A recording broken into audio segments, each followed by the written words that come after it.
Hello. I just want to shoot another video today on training versus exercise. What are the definitions and differences between the two, and what are the positives of both? What are the negatives of both?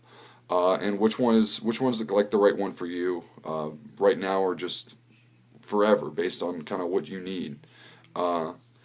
So exercise, and this is the definition from Riboteau and Kilgore, I believe, and I think this was in the Journal of Human Physiology.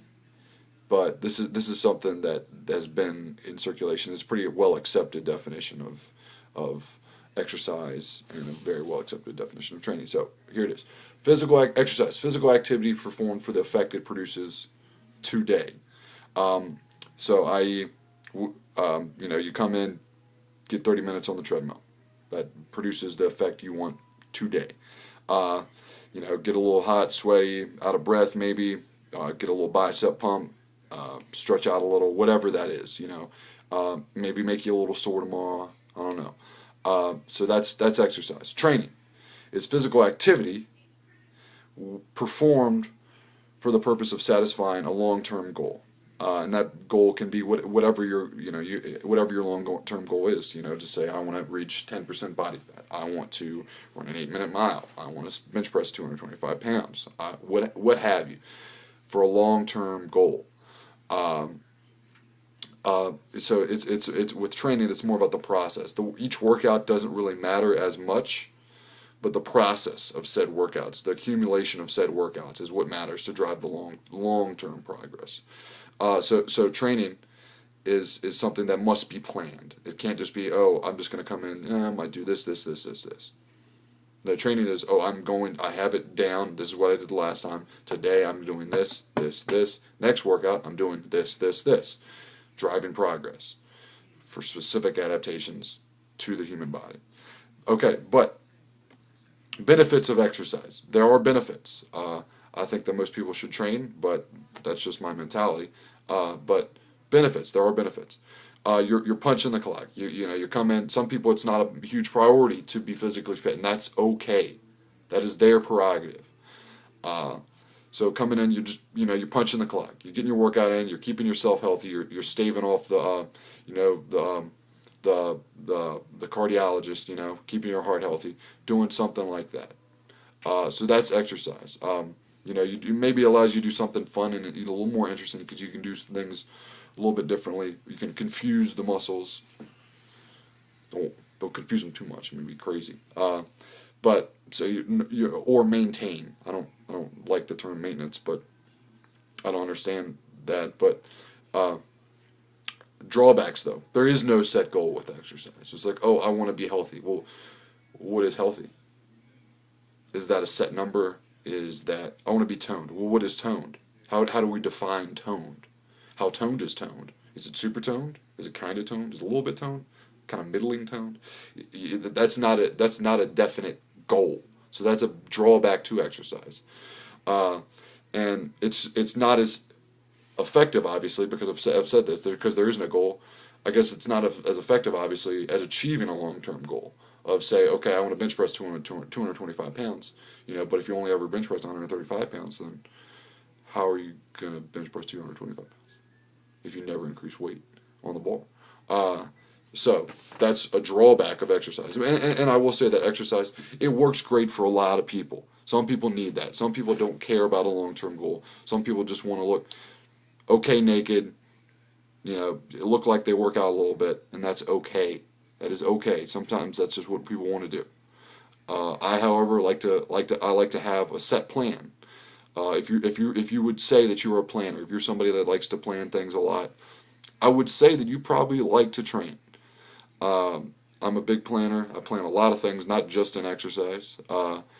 So training might work better for you. And again, so here are the benefits of training: long-term improvement for specific goal. So whatever that goal may be, maybe your goal is cardiovascular endurance. You want to run a marathon. You're probably going to want to run some. If you're going to want to run a marathon, that's just the case. If you're going to want to squat, 405 pounds, you're probably going to want to squat a little bit. You want to deadlift 5 plates. You might want to try deadlifting every once in a while. So again, specificity is then key for training. Or specific to what you're training to do.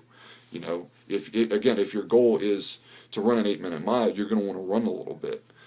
You're going to want to try to do some running, some long distance running to be able to achieve that goal. I mean, doing like 3 sets of as many push-ups as you do and then calling that a day, that's not going to allow you to run an 8-minute mile. You got to train for your set goal.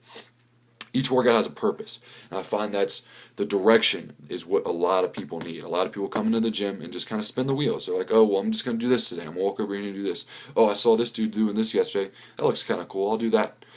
I find a lot of people just need an arrow, pointing them in the right direction. Need a plan. So that's a benefit of training. I think that's a huge benefit of training. That it gives people a plan, gives them a direction, a purpose, and it gives them a purpose, reason to come to the gym, versus just be toned or whatever. It gives you a set purpose. I know that this workout is building on the last workout, or this workout is an effect of what I did last time. They're in direct relation into the workout that I have next time, and the same thing with the workout I'm doing next week or the workout I did the previous week. So I find that a lot of times people just need direction, in the gym, just like anything in life. Drawbacks, training, it's not as interesting. You can't just come in and do something random that day. So I find sometimes people just want to do something random, do some burpees, maybe do some box jumps, do some jump rope, I don't know, do some type of crazy kettlebell thing. Sometimes people need that stuff, and that's okay. So training just isn't as interesting. If your goal is to squat 405 pounds, you're going to be wanting to do a lot of squatting, and sometimes that squatting might not be fun, but you're going to be doing your squatting. But in terms of physical drawbacks, I can't really see anything, because you're driving adaptation. You have specific exercises that you're using for specific results to drive human progress, to make yourself stronger and better, or whatever you're doing. So I can't see any real physical drawbacks to said training. But which one's the right one for you? So I've already discussed this a little bit. But if you don't care about having a set goal, and again, that's okay. I don't want to make it sound like exercise is bad. Obviously, it's a good thing. But if you don't really care about having a set goal, then yeah, exercise is great. Pop in a P90X DVD. Put in go to do some CrossFit stuff. Maybe do some insanity. That's okay. But just realize that you're exercising for the effect it has on you today. It's not for a long-term progress goal. And just realize also that if you have somewhat random types of stress, that it might not drive progress as quickly. If your goal is to do a push-up, you're going to want to try different things to make your upper body stronger, but push-up variations, doing quite a few push-ups if you can't do a push-up right now. So you're not going to be able to drive a specific adaptation. You might be able to get it eventually, but it won't be as quickly. It won't be as specific. And so, but if you want direction in the gym, if you want to know that, okay, I'm coming in, this workout I'm doing, this has a purpose. If you want that, if you don't want to just kind of come in and just do a few things here, do a few things there, if you want that, training is definitely the right thing for you. All right, thank you for watching. I'll try to put up another one either sometime this weekend or next week.